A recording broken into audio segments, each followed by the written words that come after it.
Duncan Stroik with the top 10 cathedrals in the US. Today we look at St. Patrick's in New York City. Duncan? What's going on, Duncan? Hey, good morning. How are you guys? Doing well. We are doing great. Thanks so much for joining us and being with us. Of course, Pat Ahrensberg here with me, Tom McDonald. We're filling in for Todd and Michelle, who are out this week, and we are so pleased to have you join us. And we were talking off air about my son, who is a student at Notre Dame, who is so eager to get back to campus because for a variety of reasons, but one of those reasons is he is tired of all the manual labor I'm making him do at home, and he is ready to get back to reside under the Golden Dome and the surrounding environs. Duncan Stroik is a professor of architecture at the University of Notre Dame and is here to talk with us, continue the series on the best cathedrals in the United States. Duncan, good morning. Welcome. Good morning. And speaking of manual labor, this cathedral in New York was an incredible work of manual labor. I can imagine. I've been able to visit just once. That was about 10 years ago, and I wandered in as a tourist to note that there was a wedding taking place, but it was so far up at the front that it was very easy to wander around in the back and go totally unnoticed by the wedding that was going on. But it is a beautiful cathedral, a wonderful place. How old is the cathedral? So St. Pat's in New York is the second cathedral in New York, and it was originally downtown near Little Italy, and it was moved up to the Wilds, what is now the Midtown Manhattan, but in those days was the Wilds of Manhattan. And 1858, it was begun, took 20 years to build, not hundreds. And it's interesting because it's one of the first, I shouldn't say it's one of the first, but it's one of the greatest neo-Gothic cathedrals in our country, and the neo-Gothic style. And it's a great work of architecture by James Renwick. Now, when you say the cathedral was moved, you mean it being the cathedra of the bishop. The church itself was built in place, right? Right. I didn't mean they put it on a bus and moved it uptown. Well, because there is precedent. There are smaller buildings that are moved and then enlarged. Yes. Just wanted to clarify for our listeners.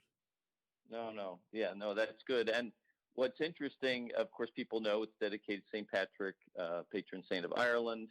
And at that time, in the 1840s, 50s, there's a lot of Irish coming to America. There's a lot of anti-Irish, anti-immigrant sentiment. They're poor, not well educated. They're a foreign religion. This is when Catholicism grows much more than before in the U.S. And so one of the things to do is to build a proper cathedral that can hold more people, and holds about 3,000 today. And Bishop Hughes thought, we need to build a mighty, beautiful cathedral to show people in America that we've arrived and that we can do great things. And he hired one of the best architects of the day to help him do that. Who was the architect? So the architect was James Renwick. He is known for neo-Gothic buildings. People might know in Washington, D.C., the first public museum of science, the Smithsonian. He built the original Smithsonian building. And he started his career around 25 years old, and he did the cathedral at St. Pat's when he was 38, which is really amazing. It's his greatest work, and he started it when he was 38 years old, and did an amazing job. Pat, you did your greatest work when you were 38 years old, isn't it? Well, it's certainly true that I've not done anything of note since I was 38. There we go. Oh, that's most of us are that way. Yeah. No, architects are like fine wine. We get better with age. It takes a while to learn it. So I'm kind of amazed that he began work at 25, although this cathedral was at 38. It's kind of amazing because it's our largest Catholic cathedral and the largest Gothic cathedral, and it's an amazing feat. And he he was technically did not study architecture. There were no architecture schools at that time in the U.S., and he didn't. I don't really know much about his training, but really kind of a self-taught in part, and it's kind of amazing. I mean, it's a very sophisticated building in its Gothic marble language.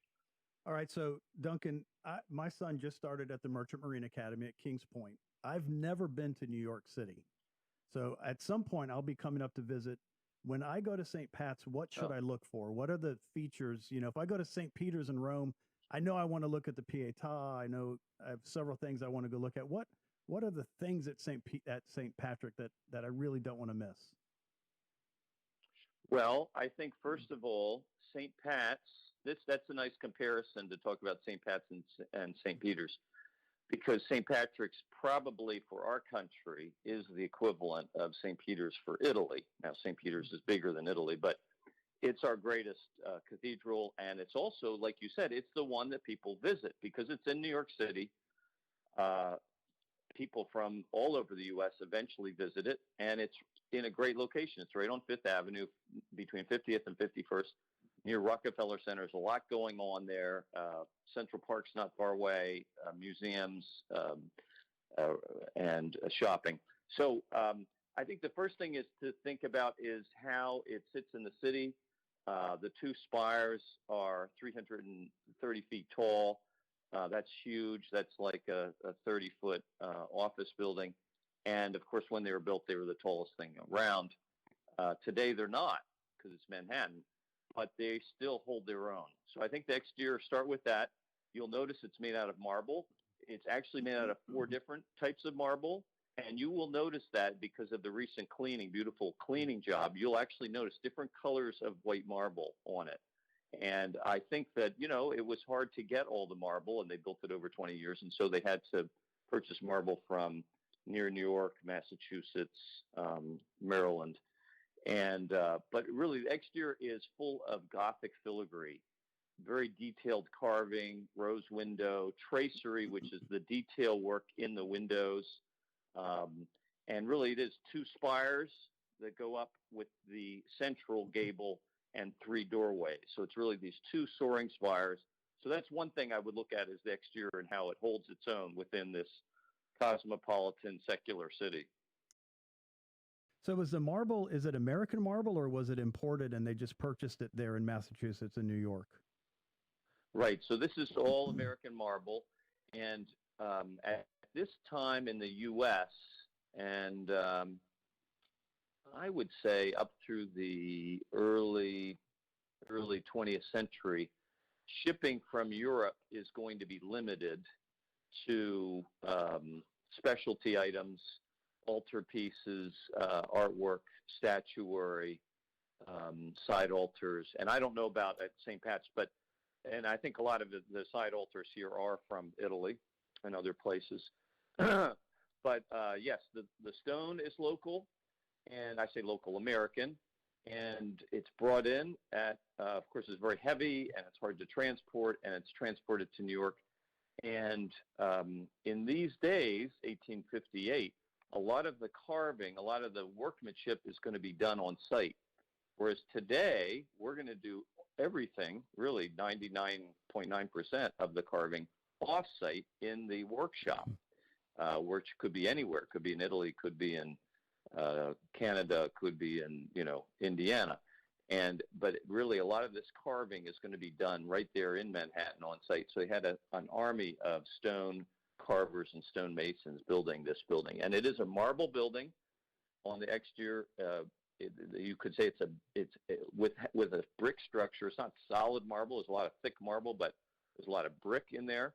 And then the inside is a combination of marble or stone and plaster. And my understanding is kind of running out of money. They've got to build this amazing cathedral.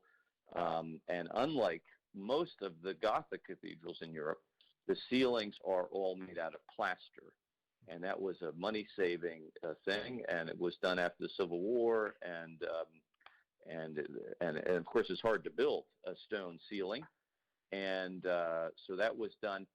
I'd say 20, 30 years ago, it was hard to tell that the ceiling was plaster. You know why? No, please enlighten us. It was so dirty. So dirty. You couldn't tell Yep. that the ceiling was. And so once they start cleaning the stone and they start cleaning the ceiling, it's like, oh, these are two totally different materials. Wow. And there's nothing you can do to really hide them. I mean, you can paint, I shouldn't say hide them, but you can paint the plaster to look like the stone.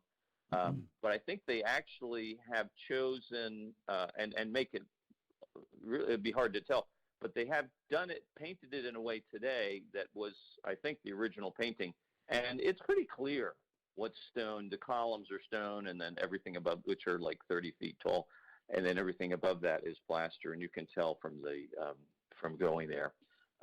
That being said, it's meant to feel like stone, or but marble exterior, marble and plaster interior, soaring, transcendent. And I think that's when you think of the Gothic, isn't that what you think of? You think of soaring, transcendent, verticality, beauty, heavenly, complex detail, and it's to give us that sense of heaven or of eternity.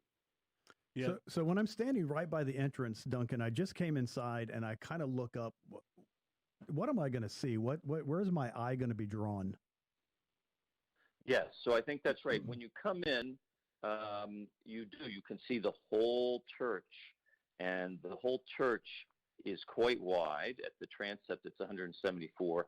The middle part with the columns is only 45 feet, and it's 45 feet wide and 105 feet tall. So it's more than 2 times as tall, and that is one of the basic keys to sacred architecture, but especially to the Gothic. The Gothic, unlike other styles, wants to be at least 2 times the width of the middle nave. We call it the central nave or the central aisle. So that's 45 feet, and the the ceiling is 105 feet. That's key. And so that's the start. It's got to have that transcendent proportion, and then you'll see this amazing ceiling, and you'll see the 75 stained glass windows or more with light coming in from above, and of course imagery in the stained glass. So it's a very beautiful and solemn experience with lots of people. You'll be in there with a lot of people too. If you're on Fifth Avenue during the day, it's going to be packed, even with social distancing. Is there any, Duncan, is there any sort of overarching theme to the stained glass windows? What are some of the features of the windows? Oh, that's really good. I thought you would ask me that, and I'm not well prepared for it.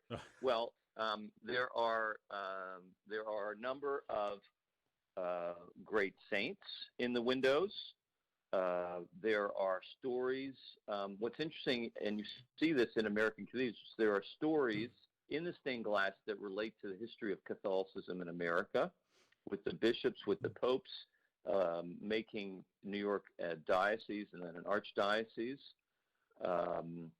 And there are the stained glass is added over time and with different artists or different companies, and actually quite a variety of stained glass styles. So if you wanted to, say, go to a building and see different styles of stained glass in one building and decide what you like, you could go in there. And some are very graphic.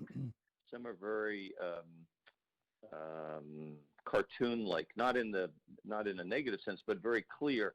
Others are more medieval and with smaller figures. So it is inspiring stained glass. And one, just to kind of wrap things up here, I know unfortunately recently there was some damage done, some vandalism done to the cathedral. Yeah. And very sad. What we've noticed over the last couple of weeks with some of the protests inspired by George Floyd's death, there has been some rioting. Things that and to destroy buildings and shops and steal things, and unlike normal vandals, they seem to like nice things, these rioters, and they spray painted, kind of shocking, on right there in Fifth Avenue on the front of St. Pat's, and they were caught. kind of and what we've seen since then is 6 other cathedrals, Catholic cathedrals in America. And so there's an anti-church aspect or an anti-Catholic aspect, or just a sense of beautiful old buildings need to be their prime game for vandalism. That seems shocking to me. Now, I don't think of that as being in our culture, but if you look at the history of St. Pat's, it's actually had people trying to bomb it and blow it up for the last 100 years. And at various times, 1901, 1930, 1950, and then more recently, the fellow with the gas tanks last year. So there is this sense that if you want to be a vandal, go attack something great. You'll get notoriety. And is there anti-Catholicism behind it? Probably. Maybe people don't understand Catholicism, and there is a history of anti-Catholicism in America, and we're seeing that come back, unfortunately. Yeah, unfortunately. Nevertheless, it's a beautiful cathedral. And Duncan Stroik, we thank you so much for joining us to tell us about St. Patrick's in New York. To our listeners, if you ever visit New York City, put this at the top of your list as a place to visit and to pray, not just be a tourist.